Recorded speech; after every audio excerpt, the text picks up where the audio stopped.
Hey, this is Orb, and you're listening to Talkin Schmit, episode 143.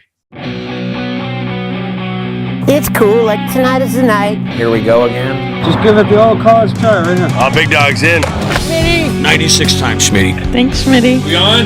Schmitty? Talkin Schmit. That's called go to the hospital, bitch. I'd be shitting my pants, man. Your Rolodex is fucking deep. It's about the one. Who's this guy thinks he's tough shit? What's up? We're tastemakers. Come on, Schmitty, what the fuck? We're coming into Christmas time, and I had a mental breakdown today, so we're going to see how I can pull this, and no better than my next guest to get me through it. We're at episode 143, so you know I'm thinking SF history, kids. This is Orb. Stoked, dude. I'm hyped. We finally got this one here. Let's go. How you doing? I'm good, man. I'm chilling. Besides the nervous breakdown, I hope you're doing cool. Yeah. One bedroom apartment life in the city during pandemic and new variants and all this crap is just like, dude, and nobody returns calls. Nobody talks. It's just like, I don't know. I lost it today. I just went full psycho and just like, Hashtag, are you okay? and then now I'm good. Got a chair massage and here we are. Oh, man. Hell yeah. You got a little bit of time. You already go to the airport? Oh, yeah, I'm done, man. I'm just chilling at home. What are you running Brian Kuhn status these days with the little van trips, picking up some weirdos at the airport? No, my old lady's going out of town. No candy in the van tricks here. And then how do you pronounce your last name? KAMM. KAMM. Unless you're talking about my mom's last name, which I used to use in Thrasher. And Jake had a way of bringing it up every time, which is FLADDEN. Yeah, but like I had a hyphenated last name. So after a while, maybe after high school or something, I just went with my dad's last name like everybody else, which is KAMM. But before, like my first step by step, it said Rob Orb FLADDEN. Yeah. And so Jake would just be all burp every time I saw him forever. It was FLADDEN, Rob FLADDEN. Just Okay. You know how he was, even no matter what photos preceded that. So your real last name is Cam? Well, it's FLADDEN KAMM theoretically, but as an adult, I just took on my dad's last name. Were you born in SF? Where were you born? I was born in New York and moved to SF when I was 3 in 1969, 70. Okay. And then you grew up in the city. Yeah. Yep. Right. Like Castro, Noe Valley area. What street was that? Eureka. Okay. Yeah. Sick. When did you get the skateboard bug? There's dogs everywhere, man. Go Yes. on. So my dad built me, because he was a New Yorker, he built me one of those. This is classic, like textbook, like half the time bullshit romantic skateboard story that people pop up with, but it's real. A crate with 2 sticks. I have photos of it somewhere on some roller skate wheels on a big plank. And then of course the box broke off, because it was screwed on with 2 screws. And then I had this big old lumpy skateboard. And I got a skateboard probably for my 7th birthday, like a really Toys R Us non-name, just hard, generic, plastic deal. Did you take the bus straight to the top of 9th and just bomb down, or what was your go-to? Yeah, I skated I skated that to school every day, like 4th and 5th grade. I took the bus, but we were 9th Avenue guys for sure. Yeah, that was our deal. Archimedes, me, Rick Miller, a bunch of other SF heads. Anybody that was hanging out at Fogtown, which was actually Rainbow Skates back then. And Tommy and those guys were there, Bryce and all them, and Fish and Cooksie, but they were older. They had cars. They weren't grommets like us. So we were on the bus and deadheading up to the top, and none of us were deadheads at all. Yeah. But we were going up there, and yeah, that was our shit. Would you kind of treat it like a ski slope, like just take the bus up, bomb down, then take the bus back up, like over and over? Yeah, we definitely were on a transfer for sure. We went through the stages of as skating was evolving. So for a while, like shit, we might have started out buttboarding that. you know, and then all we did was laybacks, and we had big old cubic 3, you know, purple wheels that would get flat spots, but we weren't hitting the driveways quite yet. And then, you know, as stuff happened, we started taking advantage of it. And there's a bunch of like little jump rampy driveways on 9th. Yeah. So it all evolved. And like after, like, you just start to localize it and realize, okay, I got to get over here because I want to hit that. And you start like mapping it out, huh? Yeah. And there was all these corners that had some heavy ledge or something. And we'd stop there and session it. Right. You know, or we just bomb it. When we learned how to do tie slides, it was just like, we wanted to get to the bottom again. So we go back up and just, you know. What school were you going to? I went to James Lick, which was like 25th and right. Oh, duh. It's the big fucking, the stairs aren't important to anyone. Yeah. But I forgot. I'm about to describe it. What's the name of it in skate lore? I can't remember. Oh, Clipper. The stairs. Yeah. Called Clipper. Yeah, Clipper. Yeah. So I went to that school for junior high. None of us were trying to fuck with the stairs back then, or the ledge, or the hub, or whatever it was. Coco hit the front of it a long time ago. I think there's like a ledge and he just rode down and ollied off or something. Yeah, there's stuff over there. There's some board slidey stuff, but we weren't quite there. That was a McAteer High School, which was later up the top of the hill by Juvenile Hall, and, you know, the towers, Twin Peaks. All right. When you first got into like a real skateboard after the Toys R Us one and stuff, who's your immediate crew? Did you like have just people that I might not know, or is Bryce or Mickey or Arco or somebody? It's right before high school, where Mick and Tommy and Bryce had just left that high school, but we were all, you know, skating together by then. I had a crew of guys in my neighborhood, and like Archimedes was one of them. We used to BMX together. Rick Miller and a couple other people. So yeah, we were skating, and we would all go over to Rainbow Skates, and that's how we got together with Tommy, even though we weren't old enough, so we didn't get to know where the ramps were at first.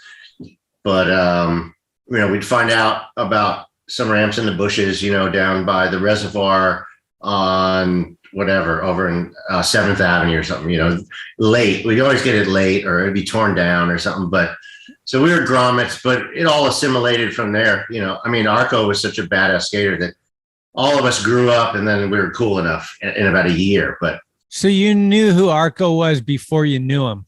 Yeah, because I didn't, not through about skating, because we had buddies, and Arco went to Hoover. With my friend Rick Miller, and we all rode BMX bikes together after school, and then we started skating together. So then, you know, that's how Arco. Where was Rainbow? It wasn't in the same building, was it? No, it was right basically facing. There's a restaurant called like Hog Heaven or something right there on Stanion. Is it Hog Heaven? Maybe that's gone. I'm not sure. Let's see. It faces Kezar Stadium, basically. Stadium. So McDonald's was a block away, and it was Rainbow Skates. And Skates on Hate was a couple blocks away, but none of us went there really. It was on Waller, or it was on Hate? On Stanion. Oh, it was on Stanion. Facing the park. Okay. Across the street was the old Kezar Stadium before it got knocked down. And then it moved and became... Carlos did Fogtown. I got to do this, man.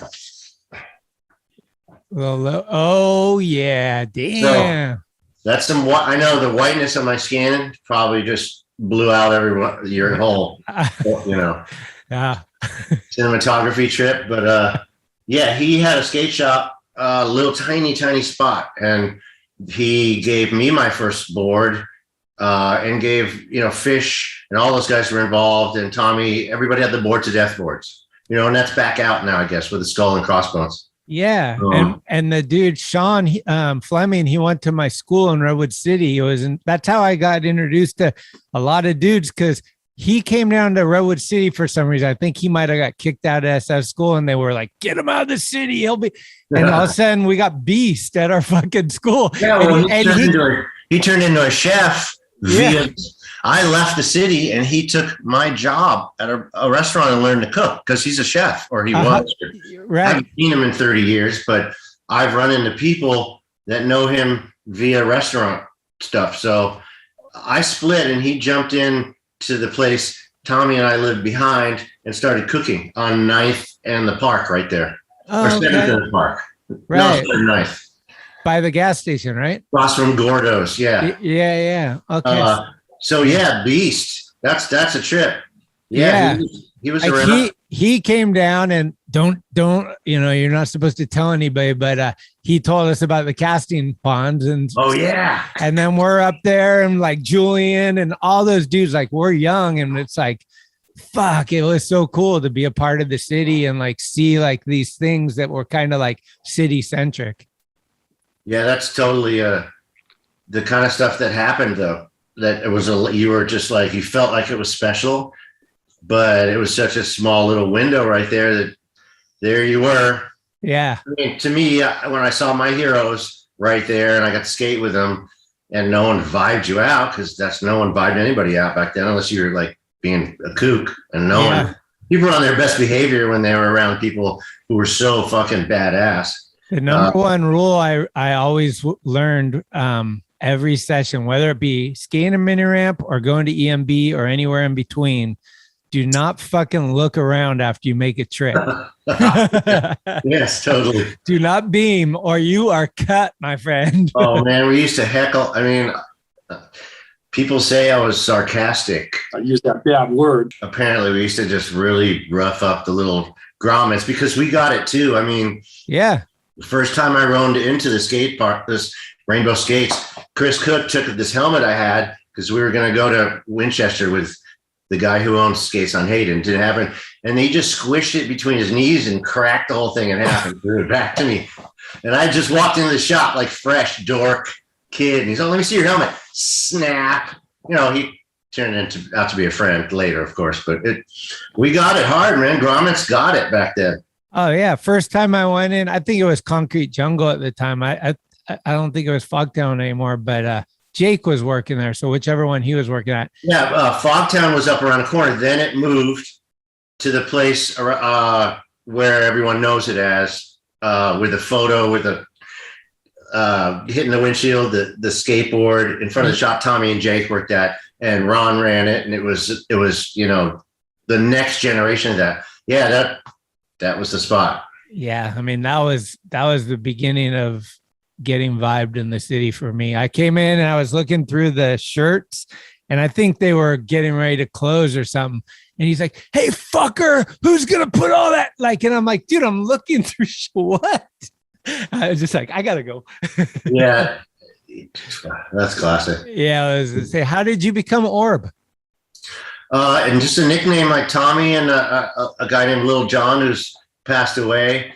It just stuck. I mean, I'm pretty sure. It's not Rob backwards like Jake used to say. Oh, in that video, that one clip. I mean, you got to let that slide, but it's bro backwards. Yeah. But it just kind of, there was a ramp at the boys club around the corner in the Haight. She was tight. Half pipe and then a quarter pipe. That's right when I remember those two guys, or Tommy, or one of those, and Rob Roskop was around then. And actually, I remember him coming to the city and Tommy and those guys calling him Orb Scop, just like once. That's hilarious. What year was that? 43 years ago, and I'm fucking fried, right? So it's just a nickname that Guerrero came up with, and probably Lil John, or at the same time, or some gibberish session, which was pretty normal. So it could have been Orb Scop. Yeah. My name is Rob, but somehow it happened. Yeah. Okay. So who was in CBS? Well, there was a lot of surf guys who didn't really skate, like Pete Feminilla, Larry Swift, Mickey was one of the boogie boarder dudes, really. Mickey. Reyes. Yeah, all those dudes were on like some little OP shorts, fucking trip for a couple years, whatever, but they were ripping. I mean, they're going out and like getting beat up and Mick, they all ripped. I wasn't going in the water. Had no reason to. Yeah. I was a sidewalk surfer. Fucking freezing. They were doing that whole trip, and there's a bunch of other dudes. I can't remember their names. They were older, and they surfed, but they skated a little. Like they could skate pools, and they could skate the dish and stuff. And then there was the younger guys like Mick, all the Noe Valley guys, Arco. What's up? Anybody that was around Fogtown or the whole this thing. It was kind of a CBS. Mike Johnson. Any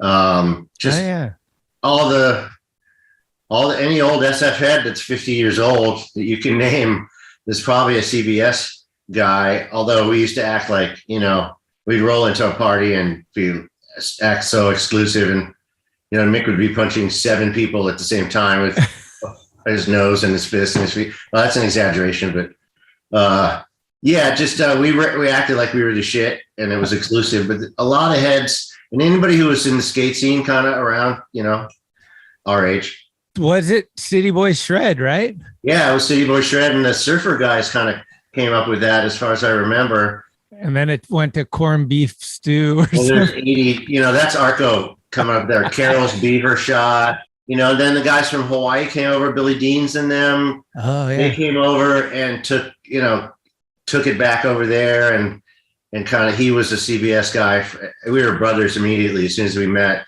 A lot. I left the city in '88 and moved to Venice, so I missed a year and a lot of the whole Thrasher revolution. Which is weird because I was worried, like, I don't know a ton of stuff about the city after '88 because I was in Venice. You lived with Tommy, though, before you went to Venice or after? Yeah.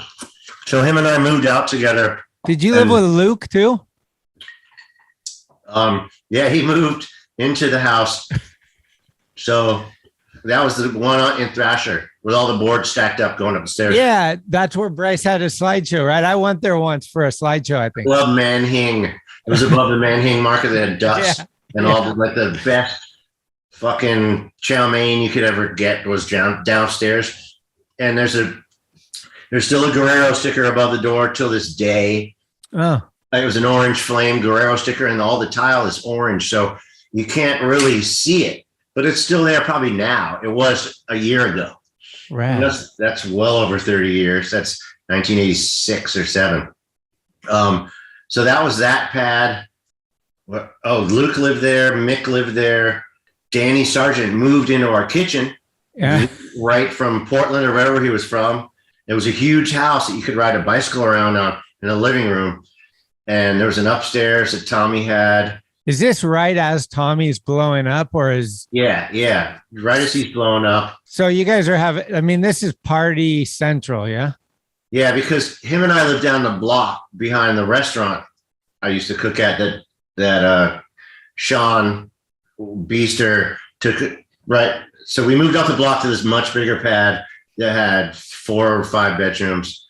It was right at the pinnacle of just, his interview and like Trans World and Thrasher probably at the same time. We're all laying there on the floor with our heads all in a circle with tape on our face. I think we were all on shrooms or something. I have no idea. KT was there. So that was a crazy party house. Like ridiculous, I feel like all your names were graffitied on the wall. Yeah, Lil John, the guy who I mentioned earlier, who's passed away, was an artist. He wrote our names in like hit ups. I have some like Polaroids or something in some box somewhere of that shit. That was cool, and the carpet was like 3-inch red shag.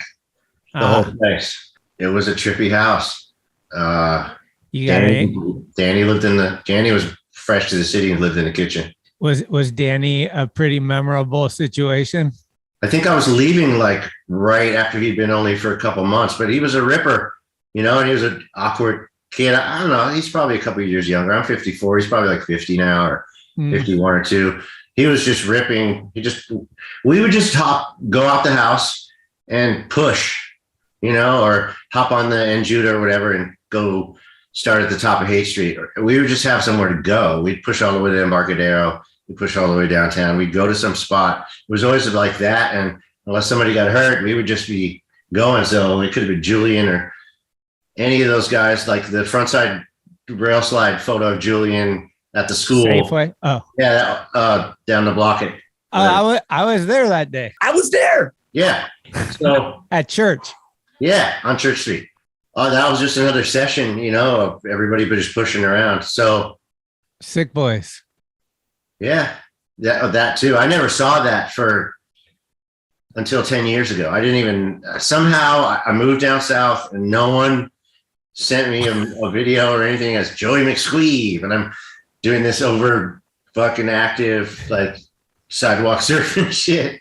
It's pretty funny though. How did the Joey McSqueeb evolve? Was that a Phelper idea or Bryce or? No, Phelper he probably still worked at the skate shop. It was just Bryce. It's got to be 86 or 87. Bryce came up with an idea for April Fool's Day episode or issue, a fictitious, interview or something. And there was all these people were griping about guys who had pro street decks without winning any contests. I'm sure that's always been some athletic argument. Yeah. I don't know. Anyway, so I was known to, spew some bullshit. So we went and did a whole interview and I just acted kind of like some crazy elitist guy who does like $1 million fucking demos and jump ramps for shit for like Wayne Newton's wedding and for like high price and no one can touch me. And I fucking blah, blah, blah. I haven't read it in years, but it's just full fucking silly, stupid shit. We just kept going and going with all the questions like it was a real pro interview. Yeah. It's all just, I remember that. And there was speculation like people didn't know it was you. Oh, yeah. Your close friends probably did, but like people thought it was Street Scott. People thought it was Jake.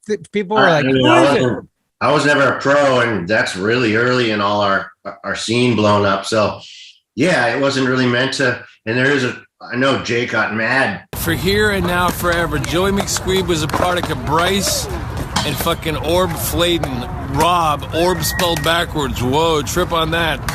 Joey McSqueeb, the world's greatest skater. Suck my dick, Strubing. Think about that. I didn't think about it because we went to the thrift shop and just bought hella stuff. The glasses. That was my real hair, but I had the big thick glasses on and some outfit, and I'm skating ghetto banks or whatever had the little canyon in it and on the Fillmore, all laying over it. And everyone thought it was Jake. And for years, they must have thought it was Jake because he sure didn't like that, I guess. I didn't know that I really didn't know it. Yeah. But it was just, the photo shoot for that session is like a sequence of me on a grass hill doing like a Bertlemann slide with like eight squares. And each one I lose a piece of clothing until my final square, I'm just in shorts. It's just some slapstick, goofy ass shit. Like, yeah, Carl Reiner meets fucking Thrasher magazine. Right? Who the hell's Carl Reiner? Everybody, right? But anyway, it was just silly. And they did a shirt, which I have. The greatest skater in the world was the world's greatest skater, Joey McSqueeb. It was just a full-on joke, And head on down to your local shop. Ask Blood Wizard Skateboards or visit bloodwizard.com for all your conjuring needs. Tickety tack. yeah. What was the party life like that back then? I remember we had MCM and the Monster. I'm pretty sure DJ Paz maybe was at your house. I went to one party there where Bryce had a slideshow, and I think he was DJing or something. That would make total sense. Yeah, that's about right. And MCM and the Monster, big time. The guy who ran Deluxe, Jeff, I can't remember his last name. Oh yeah. rest in peace. Or Jeff Clint. Yeah, okay. I came up. We stole a keg at an MCM and Monster Show at the Independent out the back door and put it in his car and drank it at Miley the next day. So we were at any MCM show, just blotto, trying to just get in trouble. Yeah, dude. I mean, what was your local like bars and stuff? Would you? None of us were 21, bro. We were all, none of us were 21. I left when I was 20. So we all had some fake IDs. We weren't hitting bars at all. We were like, we had our house. Just house party and skating. We were buying MGD by the like 10 cases at a time and playing quarters and just making a mess. And then Cameron had the fucking St. Ides sponsor, right? Well, that too. Oh, yeah. What do you find around the corner from the night break at a St. Just 80 people throwing up on Waller Street or whatever it is over there. Oh God, that's it. These huge barrels full of ice and tall boys of that. Dude, they did good marketing because they fucking made that shit look like it was the coolest shit ever. And I remember just like, what is this? This is so if you let it get warm, you were in trouble. If it was cold enough, you could convince yourself. Yeah. It was worth drinking, but man. Tommy would rock those shirts and the Louis Vuitton hats and stuff. It was just like, I don't know. It seemed like everyone was just doing it. So like, I think the image was larger than how you were really living, obviously. Like Tommy's like, of course that was fake. That wasn't real. I couldn't afford Louis Vuitton. Yeah, I mean, yeah, for sure. That was right, at the dawn of hip hop, kind of. Right. At big time. And graffiti and everything was all like kind of, yeah. Yeah, I mean, I moved down to Venice, but it was the same down there, and I was back and forth to the city constantly. So, that was an amazing time musically, and it reflected big time on all of us and the culture of there's some photo at the Animal Chin premiere with Thebo, Natas, Tommy, me, and somebody else, and everyone's dressed like Run DMC, with fat chains and stuff. Right. It was a big influence. Mickey told me to ask you how you broke your arm and why they called you Crooked Arm. Oh, my elbow is what I broke. And it's still pretty foul to this day. It doesn't straighten out. Geez. Okay. The best version would be I'm skating HP ramp all day.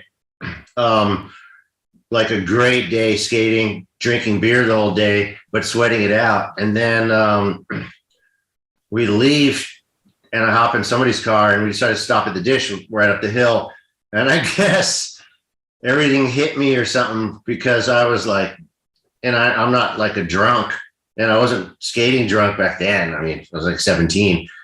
I just went like, and I wrecked my elbow and it didn't pop out of the skin, but it popped out.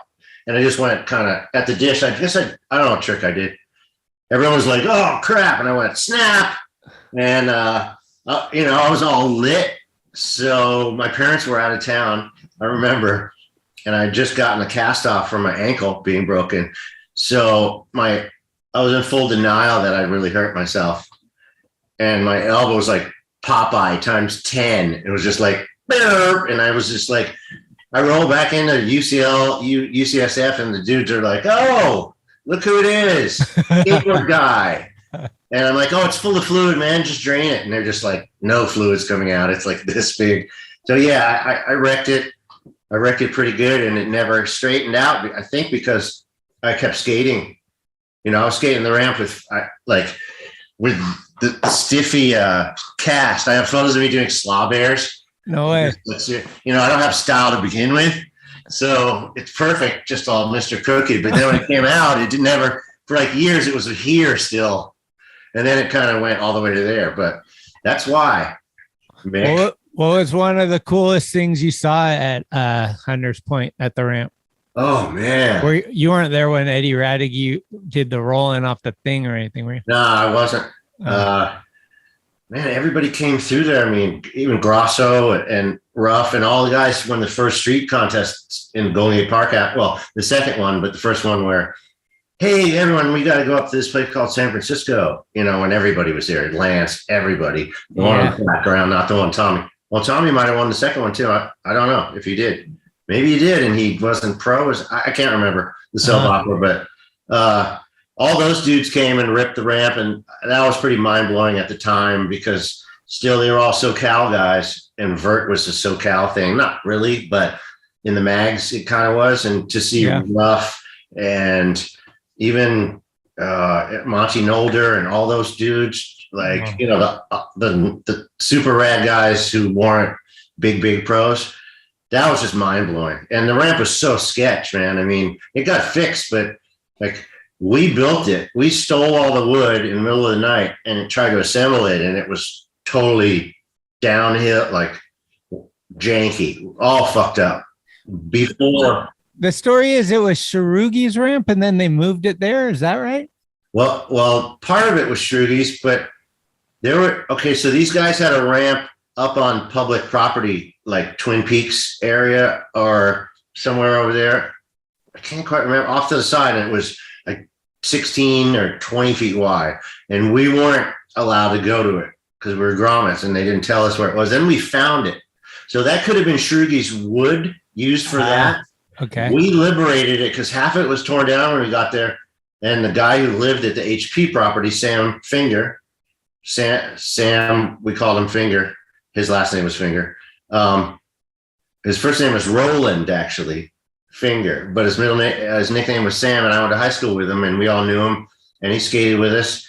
He got his mom's truck, and we all snuck out of our houses and filled all the plywood like 4 times and drove it to Hunters Point to the ramp in the middle of the night and got the templates and all this shit. All fucking fuck you guys. We can't skate your ramp because, you know, we didn't hate those older dudes, but whatever. It was all in piles, half of it. So we snaked it and rebuilt it. Not very well because we had never really built ramps. And then there's the day when we thought we could skate that and no one would ever find out in San Francisco, even though it was way out on the edge of the city. We figured, fuck, no one will ever find out. And we'll just get good without learning from anyone who can really skate. And we weren't doing shit after like 3 months. These heads pop over the fence, and it's the fuckers we stole, Tom Shea, and I can't remember the other dude. They had been told at the dish by some local kids that there's a ramp out of wood down the block, and they saw the fucking wood from over the fence and knew it was theirs instantly. Oh, this is the guy we're looking for. They knew who we were because of like this quarter pipe near Tommy's house. There's a picture of it in the schoolyard. He's riding like a Losi or something super early. Those guys, we all used to skate there. So we knew who these guys were. And they were like, oh, this is our wood. You guys, they wanted to beat our asses, you know? Yeah. Their own property. So that's how the cat got out of the bag. And then we fixed the ramp with them. And maybe Shrugi donated more wood. I don't fucking know. Yeah, I just heard rumor. But for people that don't know, that neighborhood is fucking gnarboots. Like, you guys being there at night seems sketchy. Oh, super sketch. And carrying shit down the side of the house. I mean, he was probably the only white kid in that neighborhood. And it was the 80s. And gangbang was just kind of jumping off. And if you skated the dish, you know, you could get beat up. And yeah. It's not on some hater shit, you know, a bunch of white kids making noise in your neighborhood. Who the fuck? It's, you know, they're just being punk rock about it, you know, in my opinion. Right. No one ever got their head bashed in. We got chased out of there but that's how it was back then. You know, I mean, it's like some silly Hollywood shit. You don't come into our neighborhood, old time movie crap. So It wasn't racial even. It didn't even feel racial. We buckboard out of there as fast as we could all the way down the hill. But when you went there to skate and stuff, you were aware like this is we got to be a little more cautious, right? Yeah, well, it'd be just like anything. Like it was the city, and the city was loose, and all of the people who went to school were all colors, and none of us ever. Tommy and I was just talking about there was no racism. I mean, he's got brown skin. I'm sure he got hated on by some asshole, but none of the skaters. We never ever experienced any of that. So when that stuff came up, it was like, who the fuck are those guys? Because we don't treat each other that way. It was just built in 70s, 80s attitude. Were you at the dish for that contest where it went mental? Oh yeah. I was there. I skated it, but I skated so poorly that there's like one shot of me in that whole video, and I'm bailing. So I bailed like every trick I tried at that spot. I love the dish. Yeah, that was nuts. Do we know the evolution of the dish, like the origin story? Do we know when it was built or anything? It was there when you it was there? Thrasher was at the shipyards, right? So that was like, you could go straight to the shipyards, or you could go up, and somebody knew about it. It was probably Mofo and all those guys, or it was just there. A lot of times it had glass in it, a lot of times it wasn't a destination. We would go down to Barcadero and gravitate towards that naturally, just because it had that silly thing on it that was really unskateable. Yeah. But in your head, you're like, there's a picture of Fausto. Yeah. Like, doing something years ago, because when you see that, you're just like, okay, it's too small. I'm going to smash my head in. Yeah. It's for a person that's like a foot tall. Right. But you're like, I have to skate this place. So that's why we were all in the market area to begin with. Right. We were doing stupid hand plants out the sides of those. Like 10,000 times a day, how we ended up down there initially. But I don't know. I mean, the dish was an odd place that was never really a destination. And when we found out about it, it was dope, but it was just kind of so out of the way. We never had a reason to go there, really. Were you doing a lot of Miley? Yeah, Miley was our skate park, and it didn't have the bars yet or anything. Barbecue? No one has to do for skating it. So it was all day, every day. I mean, that was before it was 100 years old. Is that what the deal is? When it hit 100 years old, it's like, you cannot touch this place. Oh, man, yeah. We'd have beer, we'd have skate sessions. You could grind the inner edge of the square top of that thing. Tommy's cover of Thrasher at Miley. That's the sweet spot. We were there. It was just, let's go to Miley. Mm-hmm. Where are we going to skate today? Yeah. A lot of those guys were at the beach skating or smurfing or surfing or boogie boarding. They would come right up. So we'd have 30 people there. Right. That was the best thing that ever happened. Miley was great. What's the origin of the number 43? Okay. I'm gonna try. It's hard to break it down. You make it sound realistic a lot of times, but it was when 3-pointers came out in basketball, and they kept saying 4-3, and then you guys were like, "That's not it," but it could be. It's some shit I made up in my mind as a nerdy kid who was skating by himself, type of thing, via funny wordplay. And it really did happen because of a corner store, and a lot of the corner stores in San Francisco at that time happened to be owned by Middle Eastern people. Like 10 years later, it was Korean. It was just an evolution of economic whatever. If you came to this country, I went to school with all their kids, so a lot of those guys skated. So my corner stores were all owned by Middle Eastern guys who had accents, thick accents, and I came up with a conspiracy theory that, a can of soda was 40 cents back then, but at a lot of their stores, it was a little more.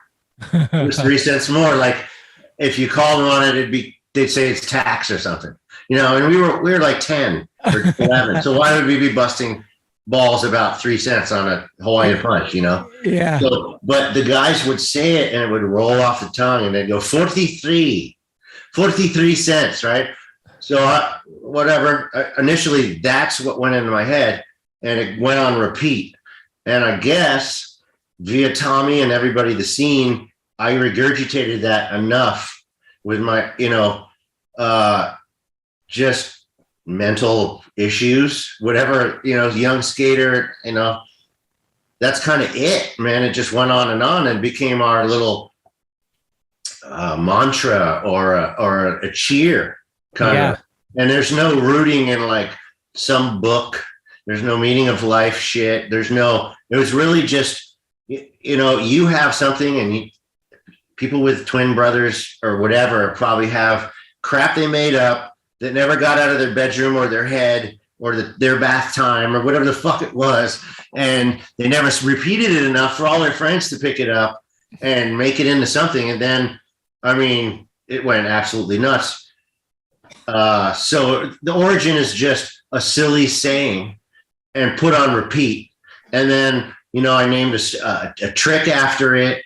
And then apparently, I'm not claiming. a lot of people found out that trick was called a 43.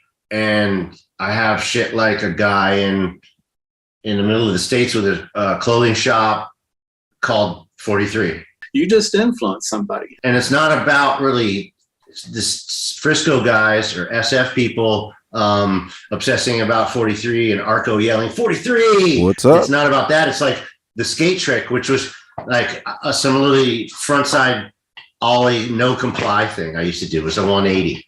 So you did invent that trick? Well, apparently, I don't know, invent is a word that to be used. I had no idea anybody outside of the city found out until I also have a magazine right here, dude, by this guy called 43 Magazine, and it's a skate mag, and it's from 2013. It's beautiful. Look at this. I don't know who these guys are, but it's all full page photos with no ads. It's like an art thing. And I contacted the guy because I'm like, you owe me millions of dollars, fucker. I got that shit trademarked, fool. Whoa, slow it down.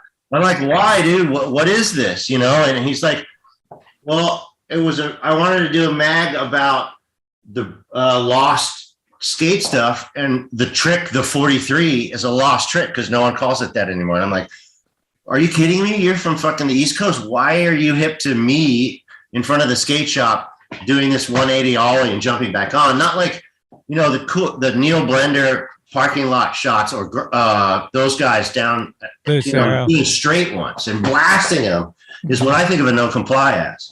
So when Tommy in his BS with TG said that to me, that I came up with a no comply, but I called it a 43, no one had ever even said that to me. It's not something I'm like, I'm the guy. I never knew. In my mind, then the no comply, you're using a parking block, and the 43, you're doing it on a flat ground. Yeah, you're just rolling straight. I was trying to do a boneless one because they were really hip. We were all doing boneless ones on flat ground, which is so dumb because it's a vert trick. But that's how early it was. And so I just was getting my front foot off and giving it a click. And jumping back on as it 180 and landing.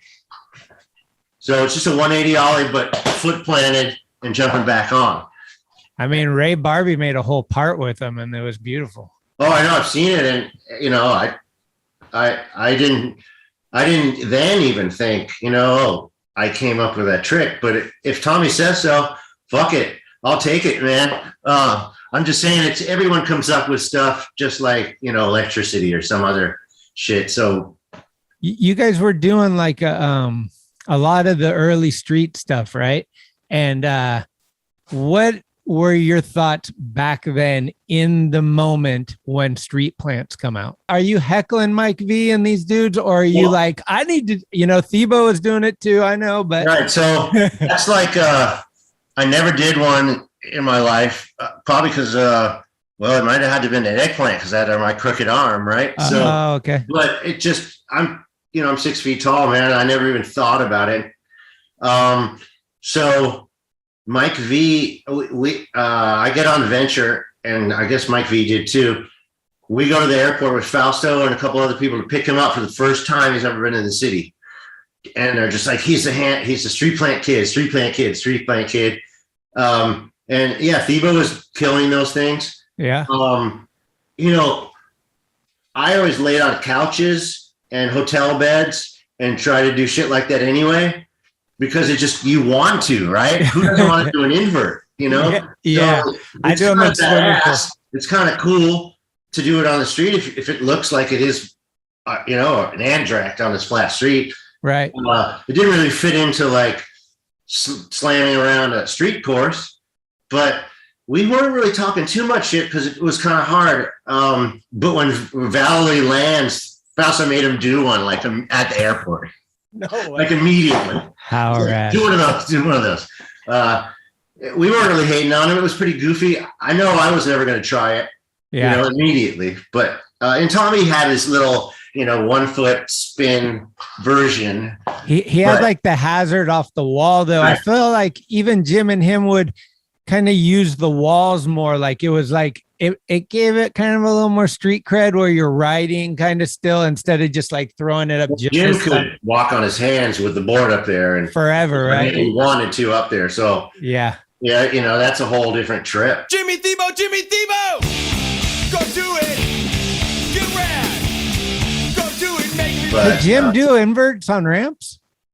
I never saw a picture of him doing it. I don't it seems remember. like he could do it if he wanted to.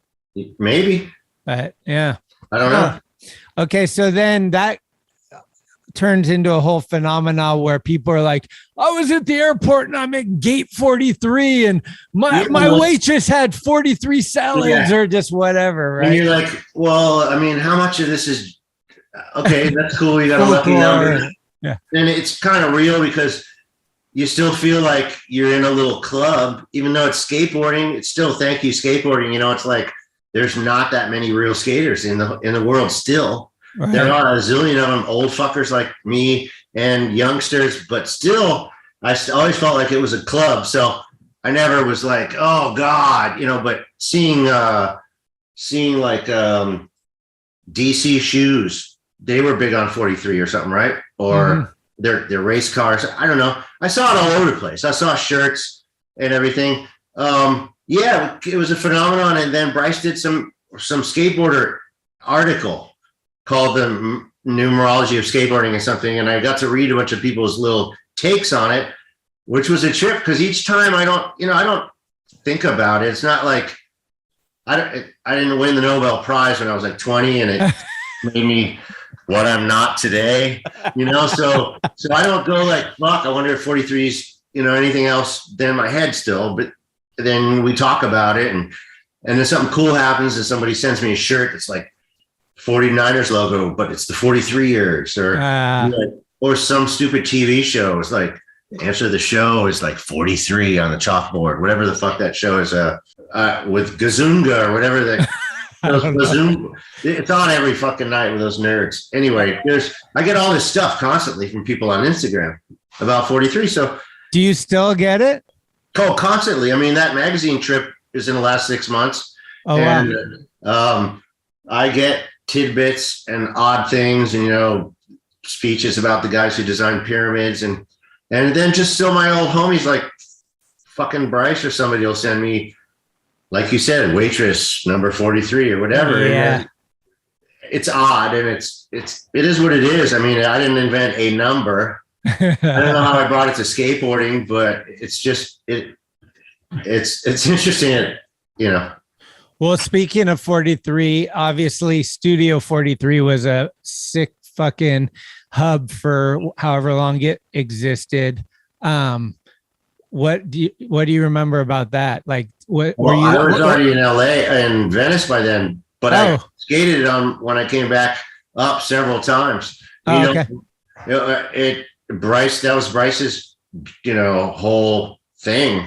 Awesome fucking spot. Yeah. And just what else would he call it? Right. Oh, okay. So you were gone when that got constructed. Yeah, that's like 88, probably 89. Right. Okay. I moved down to Venice and I worked at Dogtown and I lived at Natas' house for like the first 6 months. And so that's insane. You lived with Tommy and then you lived with Natas separately. What can you compare and what was way different? Like, is one super anal cleanse guy, one's a slob, or they very similar? Like, what do you think?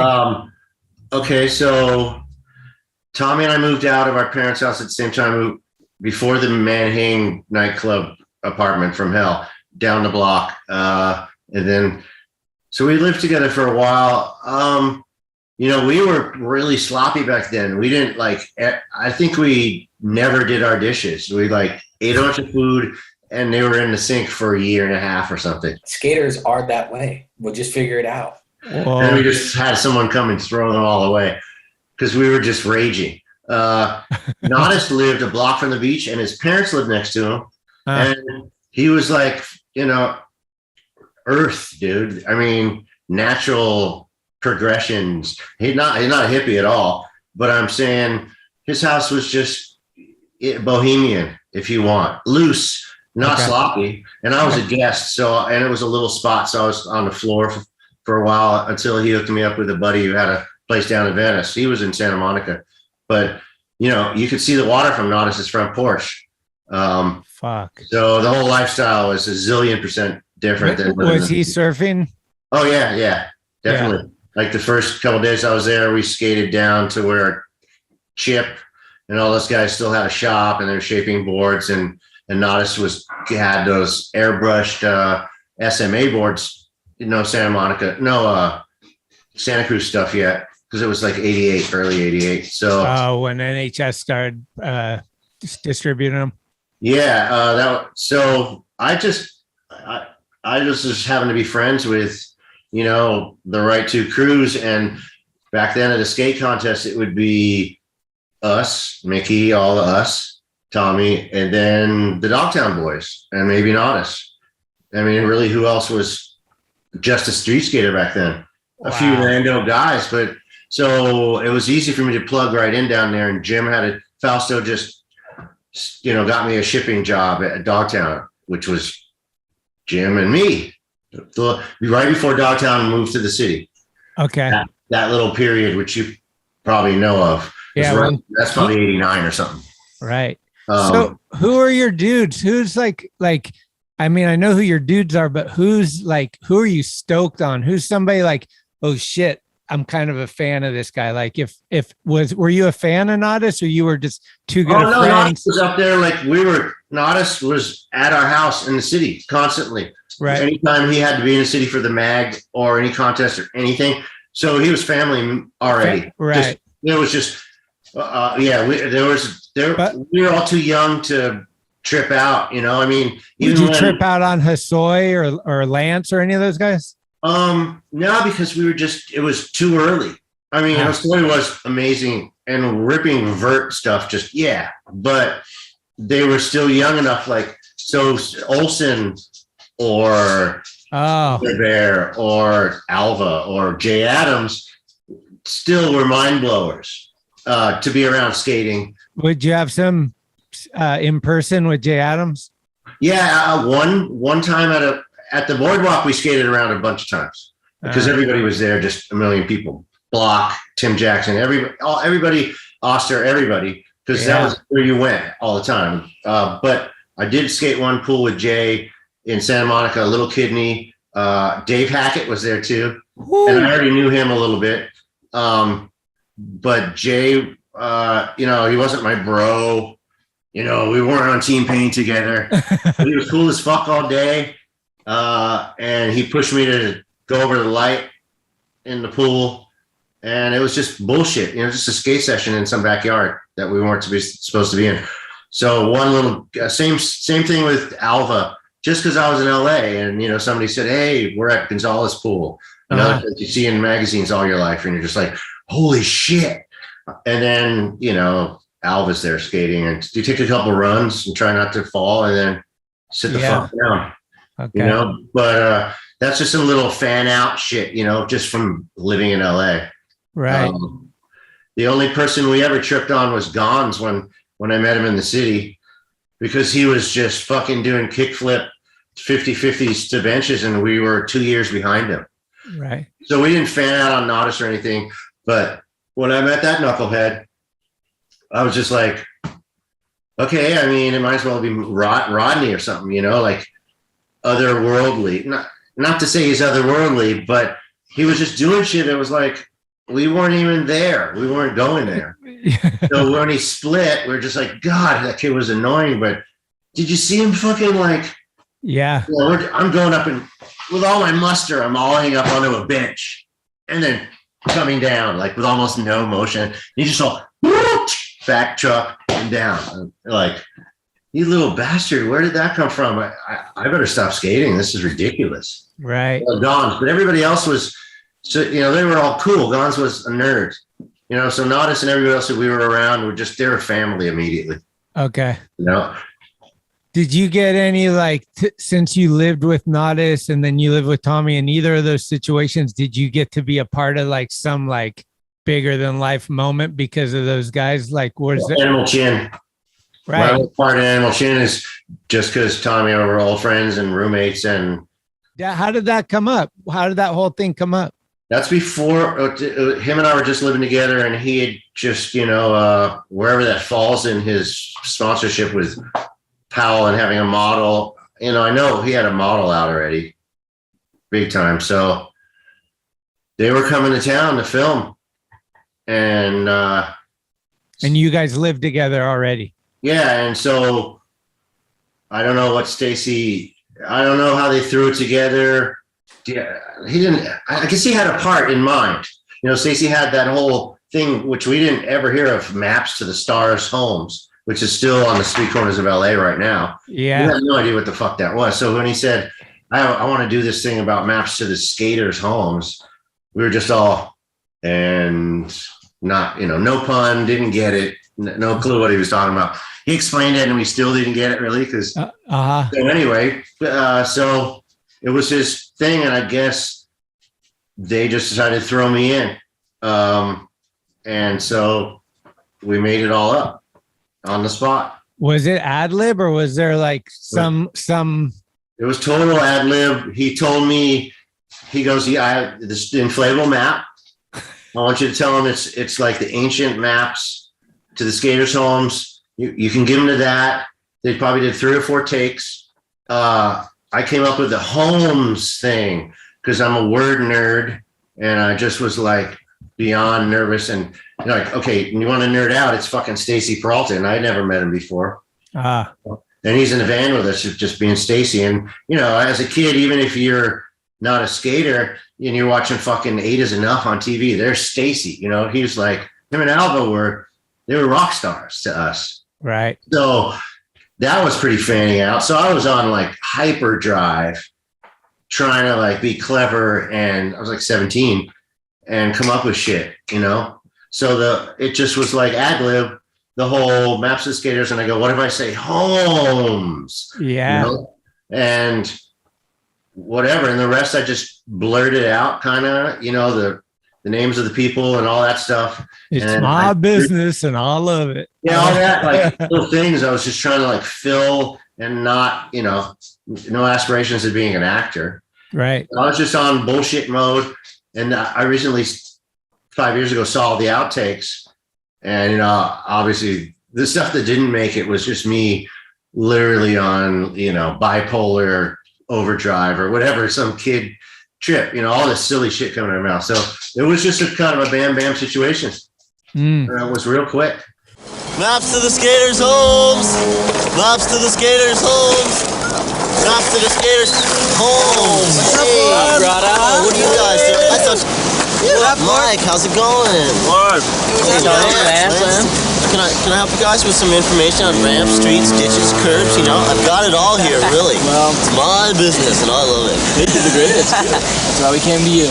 Was the production like anticipated, or was it pretty quick? Like, as far as like, you knew they were coming up to film the whole Animal Chin? Yeah. Like, did Tommy come home one day and be like, "Hey, they're coming up tomorrow," or was it like weeks? Stacy and his dude, and Stacy being in Hollywood, and I guess even then making the switch to film, or in his mind, management or whatever his deal was, because he wasn't a pro skater anymore. He must have just, he had connections. I don't know what it was. The dude he brought with him, super rad dude. Pat Darren was like the guy who filmed it, or was in charge of all it. They had it planned out. They probably had shit drawn out in squares or whatever film school teaches you or whatever. Yeah, so, storyboard. Yeah, I mean, so it wasn't militant, but I know when Tommy went and filmed the rest of it everywhere else, they were so sick of like film school Stacy going, okay, 3 reactions to that, please. Yeah. So they were nuts. But when they came to the city, they're like, we're going to go here, take us to a couple spots. It was loose, but also they were filming. Did you cruise with them to skating? Yeah. There's a couple. We went over to like Noe Valley, and we're skating some spot where Lance probably is doing these drops. Maybe I can't quite remember. Some guy flipped out on us, and I was like, I played Jesse Martinez for like 15 seconds and like yelled at the dude and got all, yeah, talk shit to this dude. It was just your typical gay dude from the 70s with tight Daisy Dukes on and big old steel toes. And he was like, get off my blah, blah, blah. And I yelled out in the States. He was like, Orb, I didn't know you were a fighter. And I was like, oh, I was just talking shit. It was a funny little situation because, again, we were nervous as shit, man. And it was just me. We didn't have our crew with us. It wasn't like Arco and everybody. It was just me and those guys, the Powell team. And had you met Cab and Lance and those guys before? Or was this the first time? Not Lance. Cab was a NorCal guy. So a little bit, but he was still pretty legendary because of his vert, you know. We were all street skaters. Tommy could skate vert. Well, none of us skated. We skated ramps. We could do airs, but we didn't go to skate parks. Right. We didn't grow up trying to be a vert skater and then skating the street naturally. Yeah. We were just that one step below, you know, vert generation, even though we went to a few skate parks. So I knew Cab a little bit, but pretty much no. Those guys were just like magazine guys, you know, especially Tony. And Mike McGill, yeah. You know, Mike McGill was like, he wasn't like 10 years older than us, but when he walks up at the Animal Chin when I'm under the bridge, it's odd. He's all in Florida, like cut off yellow Jimmy Z stuff. And it's funny as hell.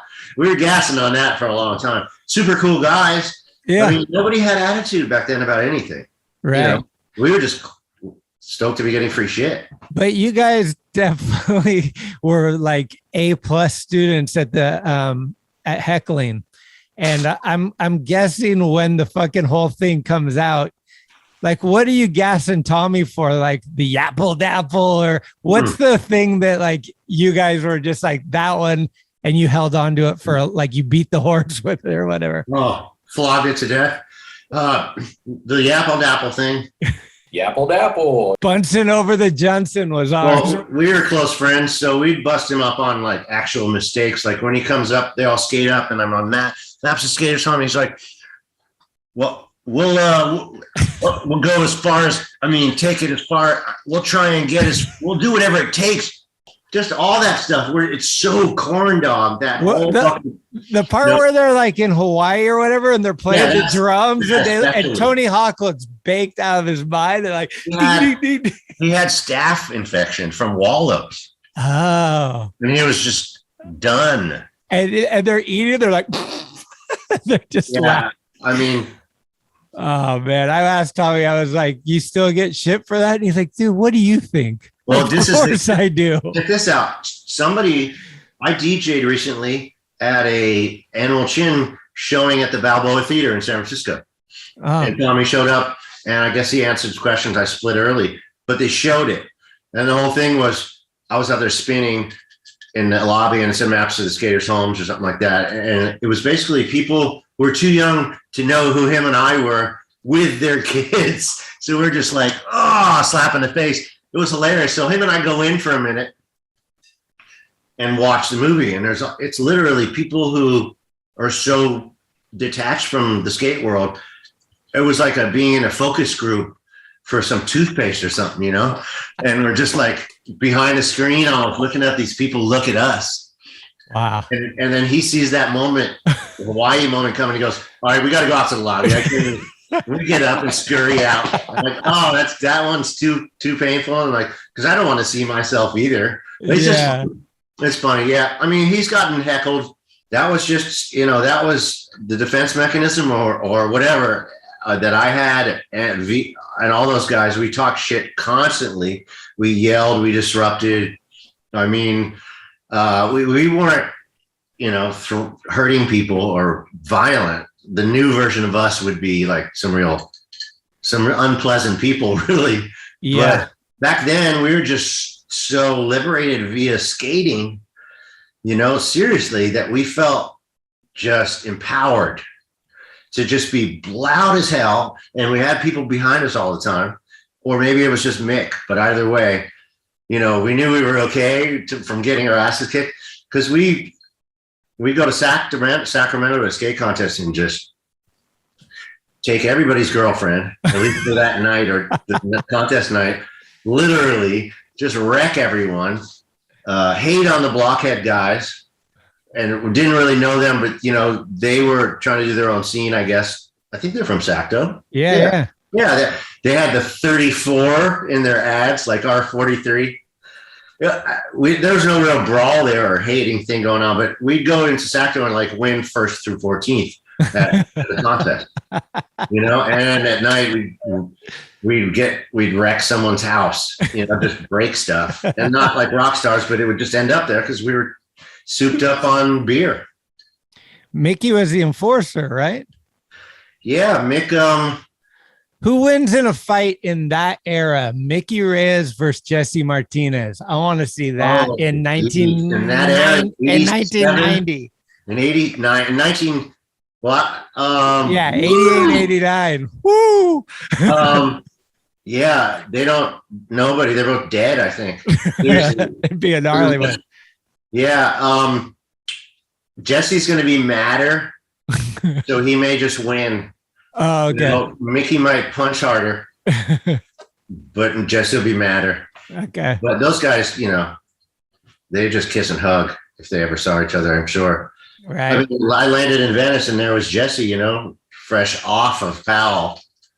So that was a whole different trip. You know, all those heroes were down there, you know, right on the boardwalk every day, and anybody you can think of from the olden days in LA was still down there, still skating. And then, true or false, your cat is on the bottom of Natas's board. Yeah, his mini model. That's funny as hell. He has a Polaroid still. I had a kitten named Shawarma. Hell yeah! And it modeled for the little one, the mini Natas playing with some yarn, I think it is. Okay. He took photos of it. I forgot about that. That's a freak. Wow.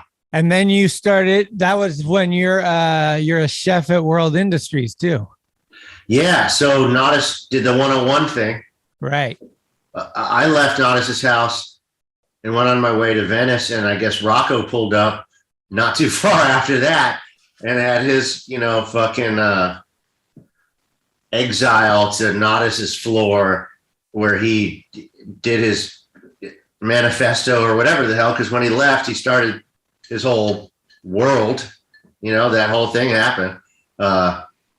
So Natas started 101. Rocco had this warehouse, and he filled it with like a wolf oven and all this dope stuff. And I was working in kitchens at the time in Santa Monica. That was my trip then. And he just was like, big brother, I'm starting this magazine. We want you to cook lunch every day. So here's the credit card, the Rocco credit card. And Natas had just gotten there with the 101 trip, and JT from Alva, John Thomas. Yep. He was the graphics dude along with, is it Cliver? Yeah, Sean Cliver. And another dude who I can never remember, Mark, super long hair. Oh, McKee. Shout out. All those dudes were there, and I don't know if they were new to the skate scene or what. It was south of Venice. It was in El Segundo.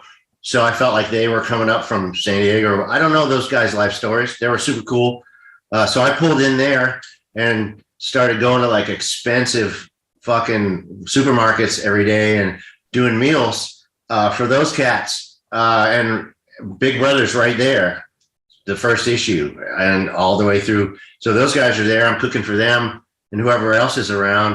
And there's Wee Man. Whoa, slow it down. All these cats that I don't really know because they're the new, you know, and Day One. Are you seeing Day One? Is that when they had the manual pads in there and they were just filming all day to get whatever? That might have been a little later, but it's right. It's that building and that whole evolution, I guess, that Knucklehead Rocco created. Wow. That was amazing. So I'm cooking for those guys, and Big Brother's a super sketchy, raunch, Carney, bad skate mag, right? Yeah. And all those dudes who I didn't know were there too. Whoever, you know, super famous Jeff. Like, I don't know. Yeah, I mean, he's like did all those other movies now. Yeah. And they were nuts though, man. Rocco had balls. You know, he's like flying that weird kid in who became like their spokes guy, and he ran around doing it with a fake ID, and he wrote all these rad articles. And, just they were doing cool rad, like it's kind of like how I felt Fausto was right at when the mag came out, because no one could even like, what is it? It's a Thrasher skateboard magazine, you know. So we're gonna go nuts because we're writing our own shit here. Right. You know? So Rocco was kind of seeming like doing the thing with that mag. Because they were doing new hustler chicks were coming down and hanging out all day. I was cooking for butt naked, like centerfold sketch chicks, doing street plants naked in that Thrasher in the hustler issue where they go to Baldy. There's a Baldy issue in Hustler where there's somebody skating and there's chicks doing street plants, just full beaver shot. Oh, mama. And Rocco was getting everybody down there. It was like a weird little trip. And he was so square, you know? He had his brothers all working there, and they had a warehouse. They were printing crazy shirts.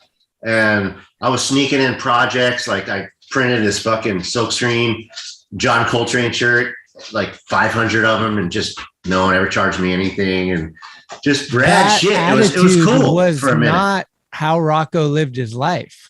Right? He was like more, like you said, kind of a square guy. And then he had this whole dynamic of just like the circus, you know, it's fucking nuts. It was. I don't know where he was pulling it from, but it was everything everybody that age wanted to do. Right. He's like, you know, all those younger dudes, Day One, and those guys who were coming up and ripping, just fucking, I couldn't even relate to them. Right. As an early street skater. Rocco was like, and he wasn't really being like scummy at all. It wasn't like he was buying them hookers or something. Well, I don't think that happened. And then they eventually merged with fucking Hustler or whatever. Well, the thing is what we had okay. So one day I came back to work and everyone split on him and started Girl or Chocolate, one of those things. Yeah, Girl. Rick. Is it Rick? Yeah, Mike Carroll and Rick Howard. Okay, so Rick Howard and his chick Megan or something who worked in it. I saw them every day. I cooked for them every day. Megan Baltimore. So and then one day they're like, "See ya, we got the Rolodex. We're out of here. Fuck you, Rocco." And I didn't love Rocco either. They were rad, right? I mean, they did the right thing. They made a change, right? Just from my view, I didn't know skateboarding politically then, but didn't they split and start some whole new trip? For sure, yeah. So it was like another step, and Rocco was lost because he was old, and all of us. So it was rad. I knew they were cool because I could cook for them every day. I knew they were going to do something, but one day they were just all gone with all the riders, and they're like, "Okay, well, can we have that credit card back?" You know, and that was it. But it was a cool little thing. But a lot of rad skaters came through there, man. Really rad. I mean, you got like your little journey has put you in some epic like scenarios throughout both SoCal and NorCal. Yeah, super fortunate via through skating to even meet Skatemaster Tate as well, and Olson right when I moved there and get in the whole record music thing through him. Is that how it happened? Yeah, I mean, I was in the van with filming Animal Chin with those guys, and I was an oldies radio. You know, I'm a head. You know, I remember. Foghead. Oh, a foghead. I'm a pothead and a foghead, but I listen to oldies a lot, so I'm a music head. So we're in the car with Stacy and his film crew, and the oldie station's on, and I'm just calling shots on shit. You know, we're playing a game with Beware, who started Thunder Trucks, I think. Yeah. Skate Rock or something. So he's in there, and he's older, and he works for Thrasher, and he has a record company, and I'm burning this guy on like KYA oldies. Like, that's the foundations.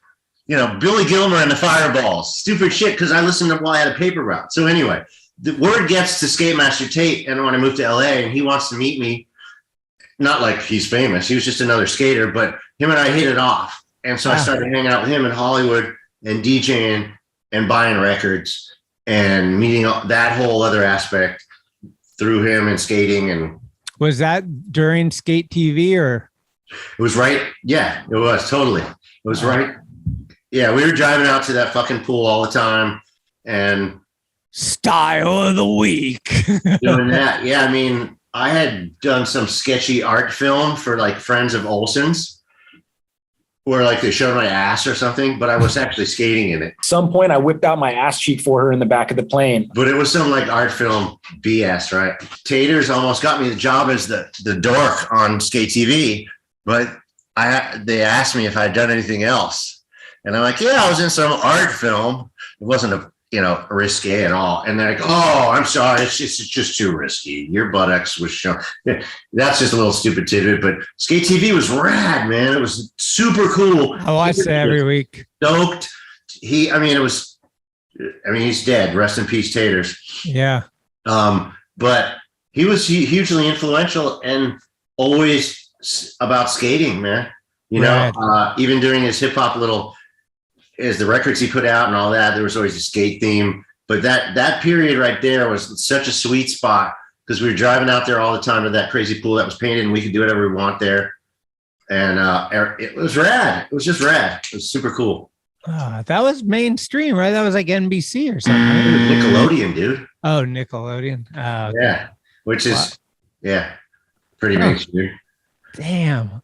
Okay. Well, what are you thinking? Are you down south when the big changing of the guard happens and the guy with the glasses becomes the editor at Thrasher? Yeah, I'm down south.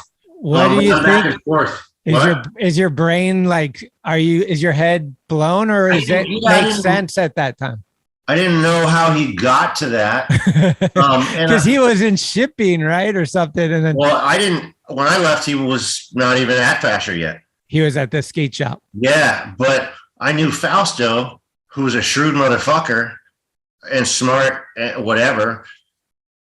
So I was kind of like, if Jake is in this position at the mag, because I talked to Tommy constantly and we see each other all the time. If I was up there, he'd be in L.A. for some reason.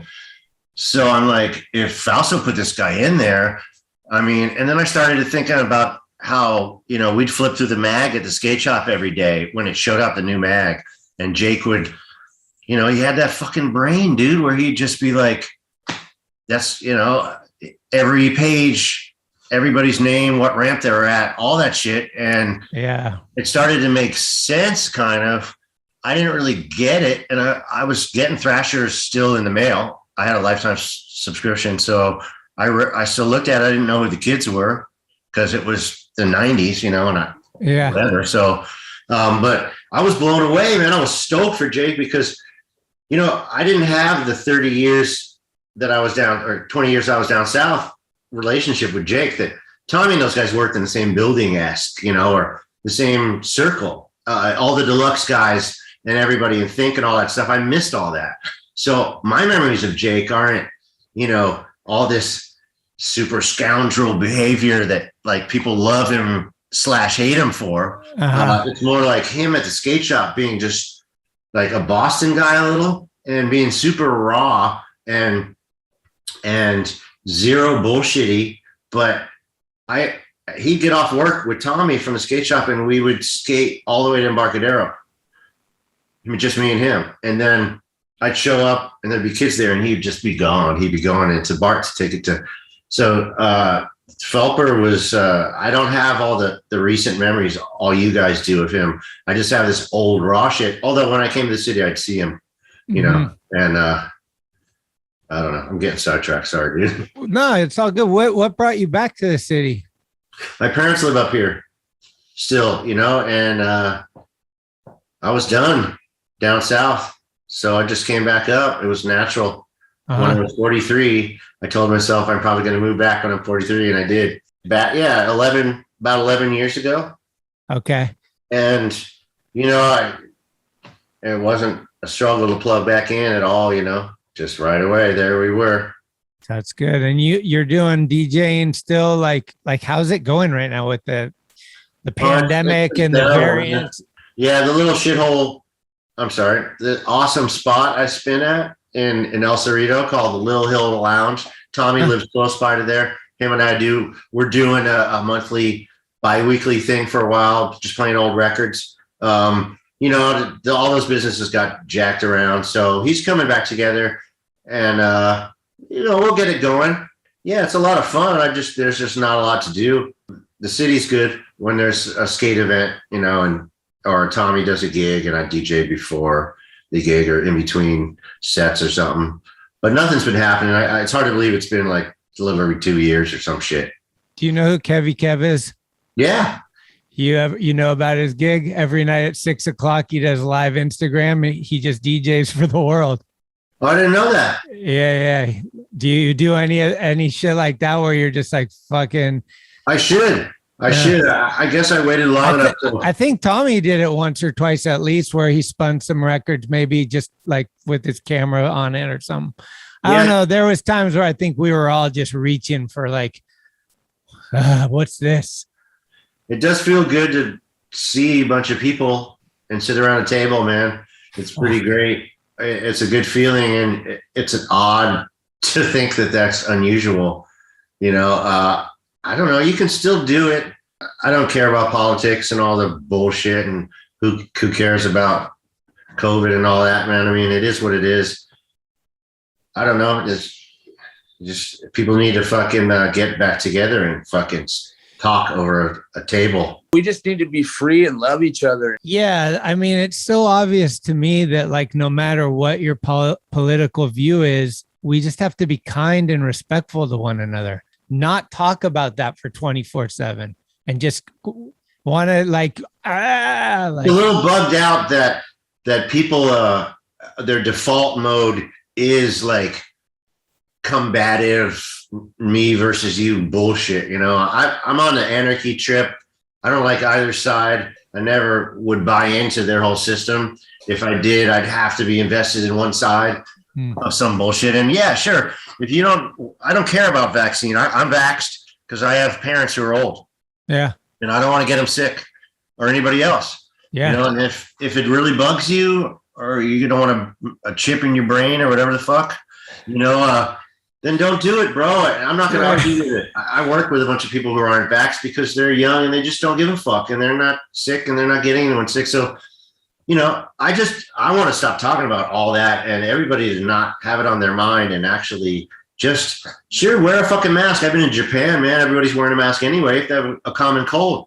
That's not a big deal. And do it if it turns you on, Don't get pissed if it doesn't turn you on. Yeah. And just try and get past that shit so I can fucking drink with like 200 skaters in the same fucking bar.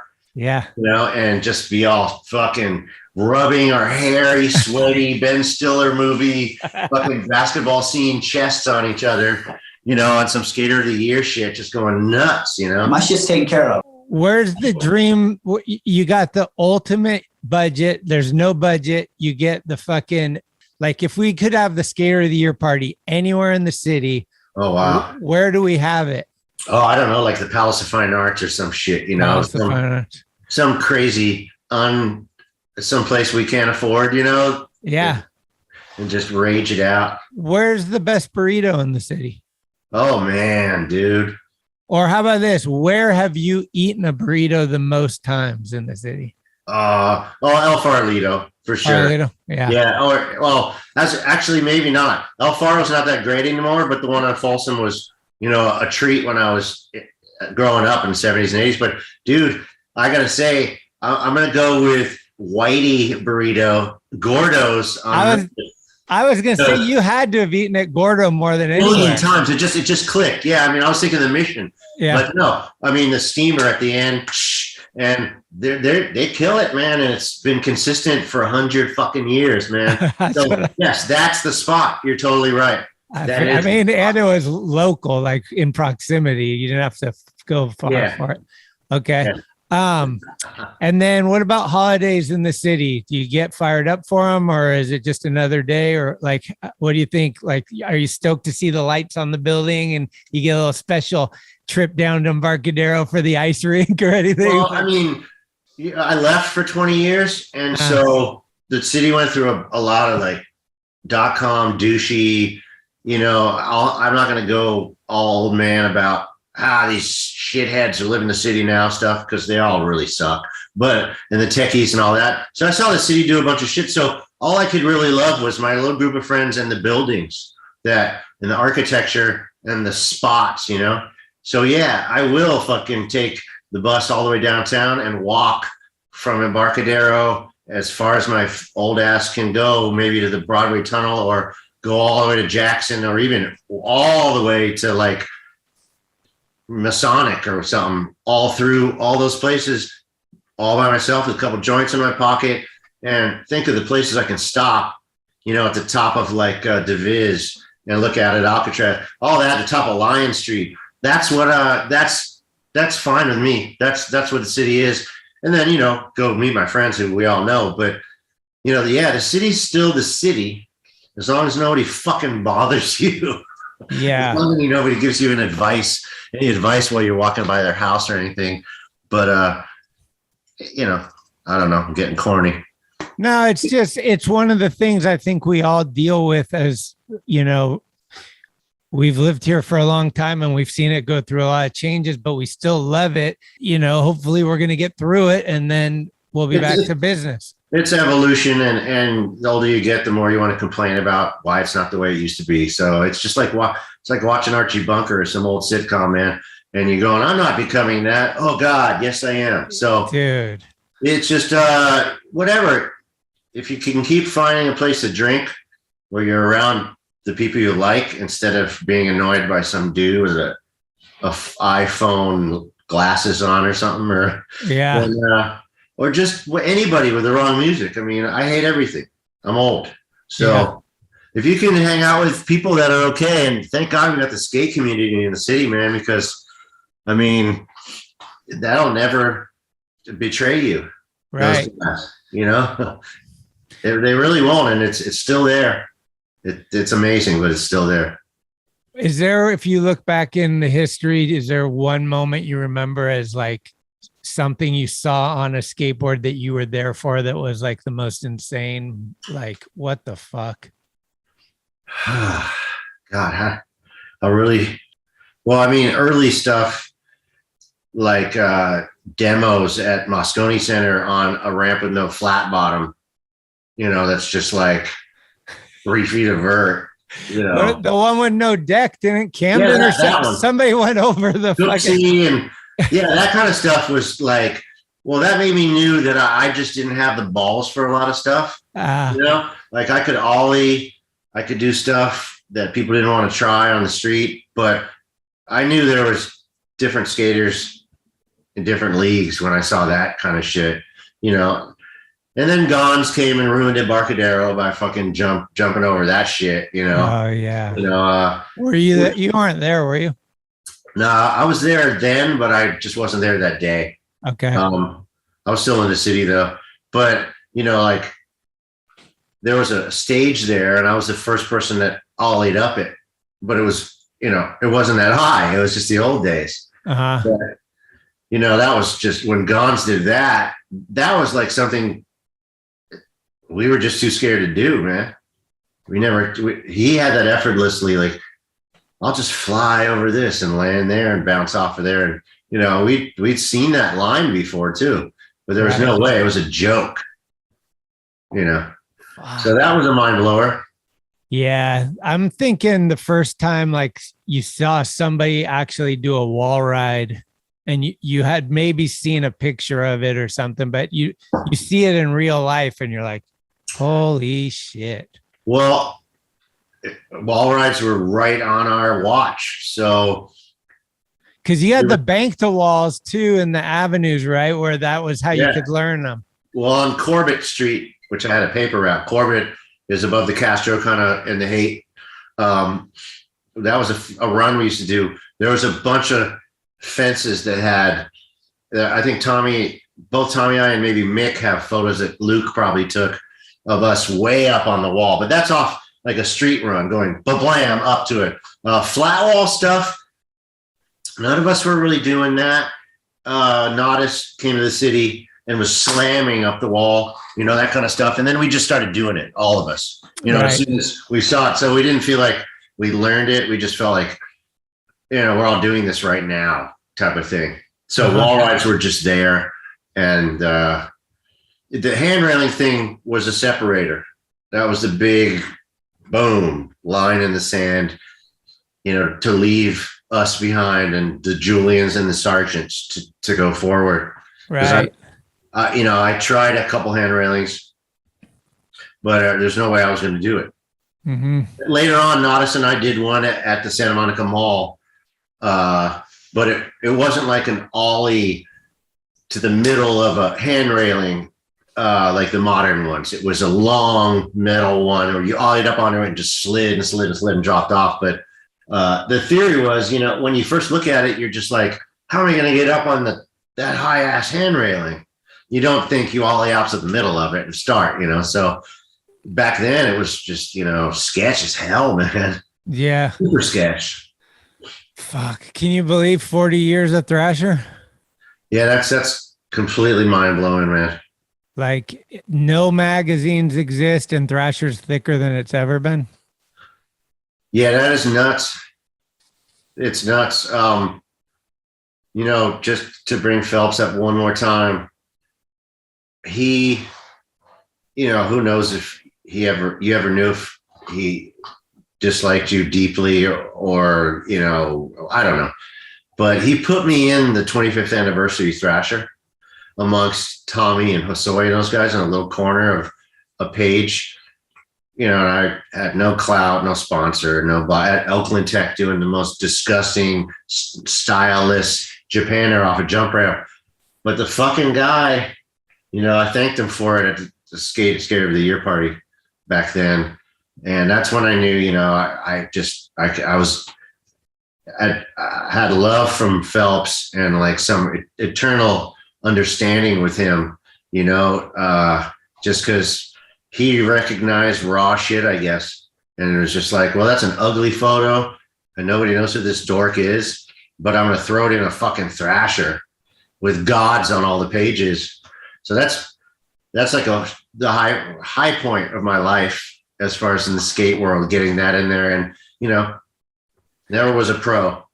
You probably never pissed him off though. There's like, there's people that he was passionate about that like did things right, no matter what your deal was, it was like, no, that guy fucking cut me off and fuck that guy forever. No matter who he was done like forever. I didn't know that. And the guys that didn't do that to him and represented like, NorCal went a long way. Jake had a lot of passion for the things he loved. And so like, Tommy was gold, like, no matter what, Tommy was gold. And like Mick, of course, they had their love-hate relationship, but like he had in his mind, this is what it was. And it was super important to him, as it is for me, that like the mag is in San Francisco. No matter where anyone else is that shoots the photos, lives and edits or any of that shit, San Francisco, and he wanted you to make sure it was SFCAA. Yeah, totally. And so that shit, I don't know. It's just, yeah, we miss him. Have you seen this fucking billboard? Oh yeah, man. Still Wachang. I thought it was gonna cause a friction in Chinatown with the Wachang. Still Wachang. Yeah, dude, that's amazing. Insane. I mean, right? I saw it on Instagram, and I thought it was just like a Photoshop thing. And then, people are sending it to me more and more. And I'm like, wow, it's great. Bring a tear to my fucking eye, man. It's like somebody spray painted porn on there, still watching porn. Dude, that's cool. And it's 8 blocks from my house. So right after this, I'm going there. I think they're taking it down tomorrow. I'm going to go try to fly my drone and see if I can get some good aerial shots of it. But I'll probably get jumped and my drone will get stolen. But you should just get the guys who are taking it down to give you the section with the glasses. I know that would be so like 10 sick. feet by 10 feet. That's a good one. Steve Coons, Brian Coons, I call him Steve. He asked, most importantly, he wanted to ask you how you're coping with the death of your dear friend, Francis Llewellyn Poncherello, aka Henry Enrique Estrada. He's dead again. Oh no, this is the worst. How could you spring this on me? I'd be emotional. Oh, let me just breathe for a second. Oh God. Yeah, it's been rough. Finding out he's not really dead so many times. Dude. It's just a gag, man. I don't know. I just like posting that he's dead every like 6 months on Instagram. And do people fucking just lose it? Well, half the people, well, not half anymore. Maybe a third of the people who haven't seen the previous ones, a quarter of them are like, again, dude, with a bunch of question marks. And the other ones are like, he's totally not dead. I Googled it. The other ones are like, oh, no, not Punch. And a bunch of black hearts or something. And then Brian and my friends who've seen it probably every 6 months for the last 10 years are just like, gone too soon and real sentimental shit. What happens when he really dies? No one's going to believe you. Yeah, I just want him to contact me. This is what I'm trying to do. I want to cease and desist. I got a photo of him with Pancho Moeller. Was epic. So good. Oh, he was at an ASR trade show, and I was like, Punch, we got to go get a photo with you and Punch. That's sick. Yeah. Well, dude, thanks so much for taking the time. We always end with a song that we can just throw on and shoot out into the thing. I really appreciate the time, though. I love your stories and getting to hear like the city stuff. It's just gold for me. I'm sure a lot of other people agree. Like, it's just what inspired us to do what we're doing. It's really cool to meet now more than ever. And when I'm hanging out with Tommy, people who are talking about what you just talked about, not that we were superstars at all, but somehow, somehow you guys all found out about our little trip, or because you're part of it, because it's the world of skateboarding. But it's cool to meet humble fucking people who are just stoked because they skated back then and they were just 5 or 10 years younger and they heard of us knuckleheads, I mean, it's pretty pioneer shit though. I mean, like the skating started like in our lifetime, it's like it started when I was 2 years old, pretty much. Like it started in our lifetime. Well, that's my son's 31 years old a couple of days ago. And it's the same thing as hip hop. Right. Him and I and Tommy went to a Public Enemy show together, and we all knew all the lyrics. Yes. It's just hip hop started, it's almost like punk rock. You could say the same thing, but skating especially, it's a small fucking world, the skate world still. And how is it possible that anyone my age in my 50s matters at all in the scope of things? I mean, big time pros, people like Gons and Tommy and all those guys who were in the mags and won lots of contests and had models.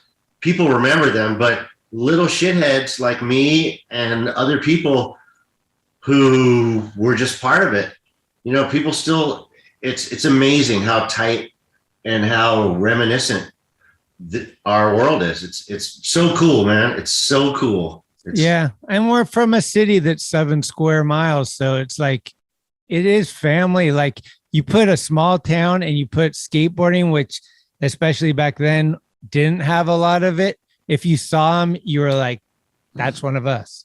Yeah. Oh, no doubt. That was it. What's the best show you've ever been to? Musically? Yeah. Wow. Okay. Jeez, dude. Cow Palace 88, fucking Metallica before anyone knew who they were. Well, some small ones and some big ones, but our super rad one was, there was a day on the green with Iron Maiden, the Scorpions, Loverboy, and Foreigner, which were totally lame to us. But while Iron Maiden and the Scorps were in town, they did another gig with Girls School, which was like a Motorhead type band that was all chicks. Right. And that was just insane.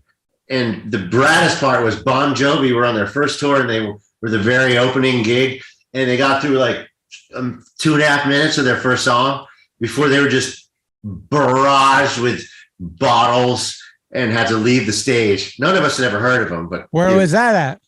Probably at the Coliseum in Oakland. That was an amazing gig just because I was like 17 or something, or 16, or even earlier, 14 or 15. And, we had a bottle of tequila. It was just, early rock experience. But I saw a lot of gigs in LA that were incredibly amazing in tiny little spots. Motorhead, and a lot of really cool blues stuff. And it's just too much. I worked at a lot of live venues, so I saw stuff constantly. Well, as a fan of the oldies, if you could go back in time, what would be your front row? Who's on stage? Oh, geez. Yeah, I'd probably go to a James Brown show when Bootsy was on bass in like 69 or something, when everyone had just stopped processing. If you could bring anybody back to CBS that moved to Portland and their name's Bryce or Mickey, who would it be? Both of those guys. Yeah, totally. It's awesome to see those cats. It's kind of amazing to think how long ago it was and how tight everybody still is. It's amazing. You ever go up to Portland, do a little time at the Cat's Paw?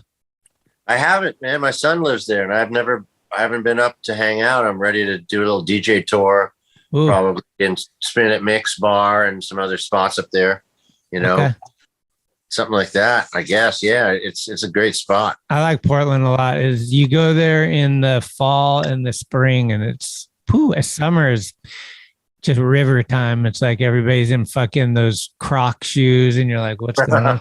Kind of got interrupted there, but I wanted to just thank you first and foremost for taking the time and sharing the stories, but also, I don't know what kind of song you want to leave us with, and if there was any other thing you want to plug or anything out there that we didn't discuss or anything. No, man, I got nothing to plug. There's a song called San Francisco Chinatown. The band is Daisy Clan. It's funny to hear the word San Francisco in songs, so that's one of them. Yeah, throw that on there. That's an oddball. Okay. What was the MCM song that got you most hype? Was it Jim Thiebaud or Big Black Cadillac? Or oh no, it was his cover of Little Sister, the Elvis song. Ah, Little Sister, don't you? But all the lyrics were always like, she had a shirt made of flannel and she watched the Playboy Channel, and I think that girl is queer. No. Little Sister, don't. Oh, they just murdered it, man. That was such a fun band to see. Unbelievable. Unreal. We just went to, what was it, Town Park in Oakland yesterday, and they did this whole thing where they gave boards away and helmets, and all these little kids and, not homeless, but people in need. And they had the pros there teach it. And it was like such a positive, rad thing. And Jim's out there, and it's just like, these guys just continue to do that kind of stuff. It's kind of amazing that it's come this far, that we're in the, or Jim and people at our age are in the position now to actually, without ego or telling anybody what you used to do or be. Through skating, man, you just like, all that pressure is gone. You can just pass on what you're talking about, to other people. It's pretty cool. I mean, none of us are millionaires, kind of act like it without cash, just in like goodwill or. I'll ride a limo with the rest of them. I can get in a limo. I know how to do it. Totally. Yeah, it's fucking cool. I saw the footage of that too. It was real cool. I was invited to come and help document it, and I didn't even know what it was. Narako hit me up and he was like, "Hey, are you in town? Can you do this?" I was like, "Sure." And I went there. I was like, "Dude, kind of like honored to be a part of this. This is like a really cool thing." It was good for Break Free too. Like Rainey and Julian and them were out there, and they got all these sweatshirts with their shop on it, but they're doing this shit. I don't know. I was touched. I came home and told my wife, I was like, it was a good day. We did some good stuff today. Yeah, it's a good feeling, I bet. All right. Well, I hope to run into you sooner than later. If DJing is happening around, fucking send me a text or whatever, and try to get out there. I mean, you guys were doing it for a while down across from Blue Plate pretty regularly. Yeah. And I would see you and Tommy. I would even see, I saw there was Jello Biafra one night. Whoa. Yeah, he was DJing there. I was like, whoa, Yeah. So, but yeah, dude. I'll keep you posted, man. Okay. Something will break loose. We all got to get in the same room together. Everybody, it's been way too long, and this has been awesome, man. Thanks for the. Yeah, I'm glad it finally happened. Take care of yourself, and we'll talk soon. Episode 143, man. Thank you. Cheers. Right on, bro. Bye. Thank you for listening to another episode of Talkin Schmit. You can subscribe to the show on iTunes, Anchor, Spotify, or anywhere you get your podcasts. When you subscribe, you'll get notifications every Tuesday of new episodes the minute they become available. Also, please leave reviews and a 5-star rating. It's the best way to help the show grow. All of the episodes will always remain free, but if you would like to help support the show, you can do so at talkinschmit.com, where you can pick up some merchandise like t-shirts, beanies, hats, and stickers. The website has an entire archive of all of the episodes, with extra photos and videos. Email us with any suggestions, comments, or ways that the show may have improved your life at talkingschmit@gmail.com. All interviews are conducted, edited, and produced by Schmitty. The intro music is Mary's Cross by the band Nature. Very special shout out goes to the executive director, Cheryl Camisa. Shout out. Love it! This is Talkin Schmit, where the Rolodex is deep, but the conversation is deeper.